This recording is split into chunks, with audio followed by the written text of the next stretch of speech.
Hundreds of demonstrators in Moscow waving the country's flag and urging Crimeans to adopt it as well. It is necessary to put an end to this disorder once and for all. We should never again give away a single square meter of our Russian land. They say Kiev has been taken over by terrorists. Pro-Russian troops appear to be tightening their grip in Crimea. Despite hours of phone calls and mounting pressure, Russia and the US have found no common ground. The Russian foreign minister was reporting back in Moscow and coming up with his own set of proposals to counter demands from the West.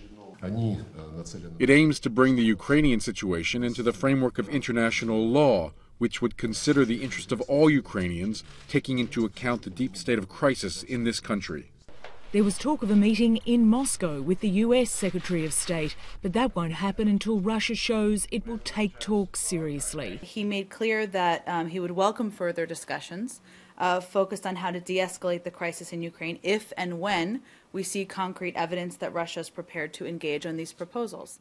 The Security Council met for the 5th time in 10 days, but Russia holds the power, able to veto any moves there. Dramatically, we do want to avoid the worst, and we have the impression that we are on the slope, sliding to the worst case scenario.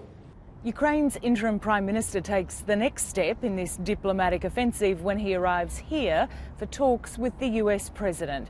Arseniy Yatsenyuk will then head to New York, where he'll plead Ukraine's case at the Security Council in person.